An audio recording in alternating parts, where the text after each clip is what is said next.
육지와 바다는 온갖 재물을 간수해둔 창고입니다. 이것을 자원으로 이용하지 않고 나라가 다스려진 경우는 없었습니다. 만약 이 자원의 창고를 열 수 있다면 백성들에게 돌아가는 혜택은 한이 없을 것입니다. 이를 위해 그는 구체적인 방안까지 제시한다. 고기잡이에 대해서는 전라도 만경현에 섬이 하나 있습니다. 소금에 대해서는 황해도 풍천부 근처에 섬도 있습니다. 이 섬들은 국가나 개인에게 소속된 적이 없다고 하니 포천현에 임시로 빌려주시면 고기를 잡고 소금을 굽겠습니다. 이것들을 팔아 곡식을 마련한다면 2, 3년 안에 몇천 섬의 곡식을 장만할 수 있을 것입니다.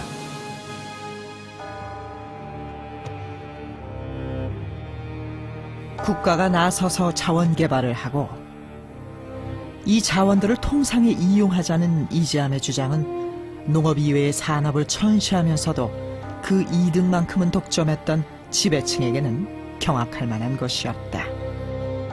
굉장한 그 개혁이죠. 개혁이라기보다 어떻게 생각하면 혁명적인 발상이죠.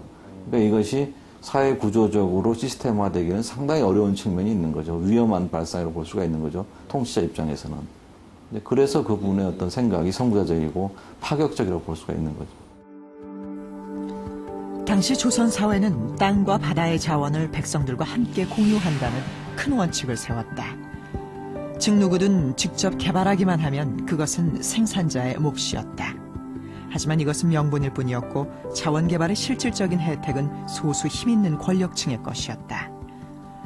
가난한 백성들이 생산을 해내면 그 생산물을 갖가지 이유를 핑계로 관리들이 착취했다. 이 때문에 자원 개발은 적극적으로 이루어질 수가 없었다. 가장 대표적인 자원이 바로 소금이었다. 당시 막대한 이윤을 냈던 소금도 이런 방식으로 대부분 지배층의 손에 넘어왔다. 선면이 바다기 때문에 소금을 생산을 하게 되면 엄청난 이익을 얻을 수 있습니다. 그러면 국가 재정이 만약에 한계에 봉착했을 때는 소금 전매를 통해서 국가 재정을 활용하는 것도 하나의 방법입니다. 근데 문제는 그 소금 생산과 판매에 대한 이윤을 상당수 지배층들이 가지고 있는 겁니다. 이지함은 이렇게 주먹구구식으로 관리하고 소수의 권력층에게만 그 이득이 돌아가는 자원들을 국가가 나서서 체계적으로 관리하고 통상에까지 이용해서 빈민들을 구하자는 선구적인 방안을 제시했던 것이다. 조선시대의 보수적인 전통 성리학자였던 송시열조차 이지함의 이런 선구적인 면모에 대해 감탄과 존경의 뜻을 전한다.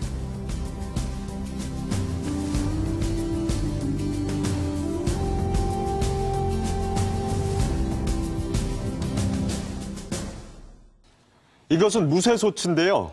이지함은 이런 솥을 마치 갓처럼 쓰고 다녔던 사람입니다. 기록에 따르면 이지함은 전국을 유랑하는 것을 좋아해서 어디서든 밥을 해먹기 좋도록 머리에 이런 솥갓을 쓰고 다녔다고 합니다. 이지함의 이런 기이한 풍모 때문에 지금까지 이지함은 선구적인 경제 사상가라기보다는 기인으로서의 면모만이 부각돼서 알려졌던 것입니다.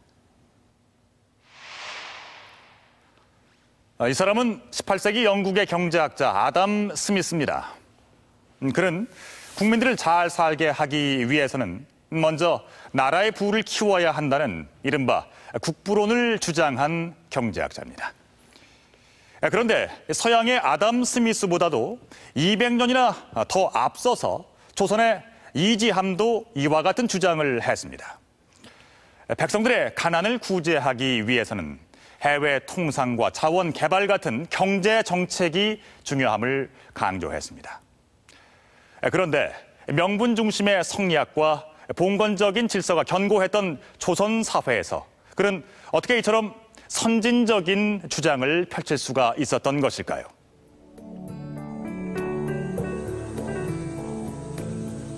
이지함이 태어난 곳은 충청남도 보령. 지금은 물에 잠긴 이곳이 바로 이지함이 태어났던 곳이다. 이지암은 사대부의 명문가인 한산 이씨 집안의 후손으로 태어났다. 지함이 죽은 지 100여 년이 지나 왕이 사액서원을 내렸을 만큼 한산 이씨 가문은 후세까지 그 명망을 이어나갔다.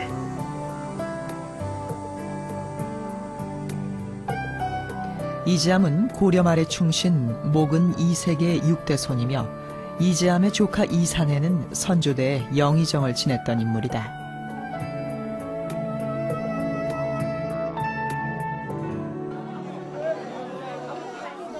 명망 있는 사대부 집안 출신의 이지암은 그러나 전혀 뜻밖의 길을 걷는다.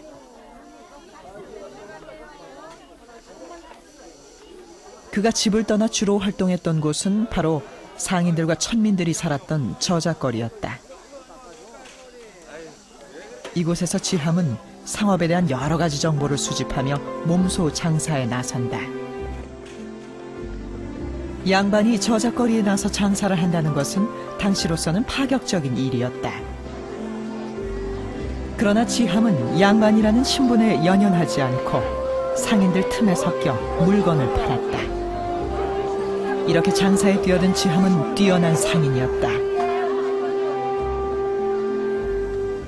수완이 좋아 매번 장사를 할 때마다 많은 이윤을 남겼다고 기록은 전한다.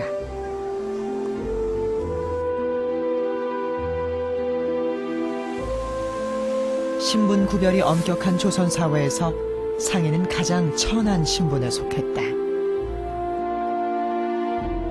그리고 이렇게 천한 일은 양반이 할 수 없는 일이었다.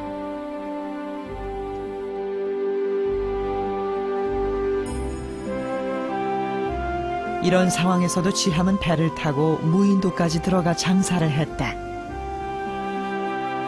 닭을 심어 바가지를 만들었고 이것을 내다 팔아 곡식을 거두어 들였다.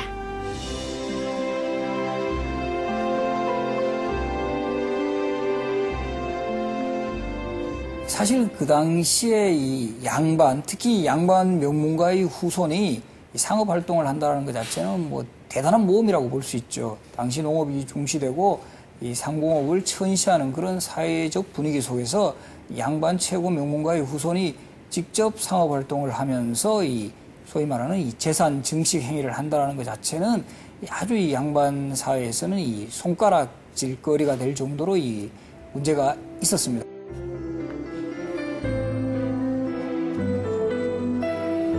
그런데 지함이 장사를 했던 목적은 자신의 부를 쌓기 위해서가 아니었다. 헐벗고 굶주린 백성들이 넘쳐나던 당시 지함은 자신이 번 돈을 모두 곡식으로 바꿨고 이 곡식을 가난한 백성들에게 모두 나눠준다. 그가 상업을 익히고 몸소 장사를 했던 이유가 바로 가난한 백성들을 먹여 살리기 위했던 것이었다. 토정이 살던 16세기 중반 백성들의 생활고는 매우 심각한 수준이었다. 그동안의 과전법 제도가 무너지면서 양반들은 마구잡이로 토지를 사들이기 시작했다. 농민들은 토지에서 내몰렸고 소작농 신세로 전락했다. 농민들의 땅을 강탈하는 데에는 왕실도 앞장섰다. 어린 명종을 대신해 수렴청정을 했던 문정왕후는 막강한 권력을 이용해 왕실 소유의 토지를 늘려나갔다. 땅을 잃은 농민들은 갈 곳이 없었다. 지주들의 땅을 빌어 겨우